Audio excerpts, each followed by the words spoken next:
कहवा से आवेली मालिनिया ता कहवा से ग्वालिन आवई हो।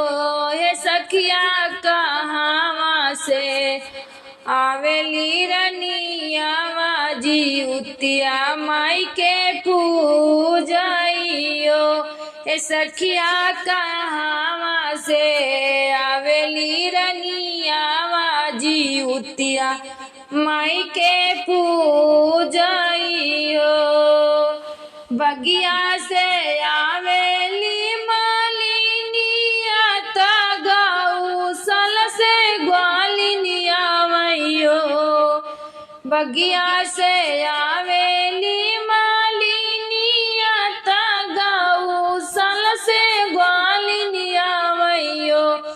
सखिया महला से आवेली रनिया जी उतिया माई के पूजाइयो। ए सखिया महला से आवेली रनिया जी उतिया माई के पूजाइयो। काउलई के आवेली मालिनिया ता काउलई के ग्वालिन आवइयो। काउलई के आवेली मालिनिया ता काउलई के ग्वालिन आवइयो। ये सखिया काउलई के आवेली रनिया जी उतिया माई के पूजाइयो। ए सखिया काउलई के आवेली रनिया जी उतिया माई के पूजाइयो। फूल लई के आवेली मालिनिया दहिया लई के ग्वालिनी हो।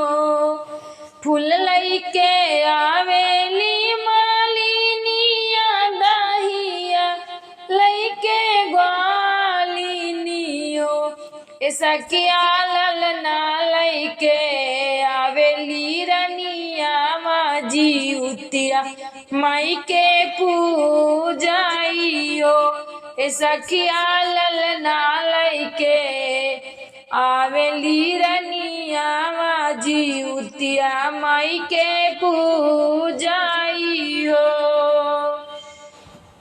पूजी न पाजिन रानी नीमकी निहुरी पैया लागइयो। पूजी न पाजिन रानी निहुरी नहुरी पैया लागिनियो। जुतिया माई भर मुख देत्यु आशीष ललन हमरा खेलत ललन हमरा बाढ़त हो।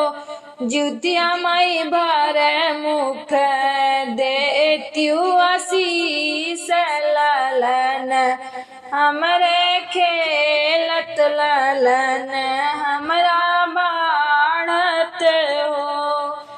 कहवा से आवेली मालिनिया ता कहवा से ग्वालिनी हो। ये सखिया कहवा से आवेली रनिया जी उतिया माई के पूजाइयो। ए सखिया कहवा से आवेली रनिया जी उतिया माई के पूजाइयो।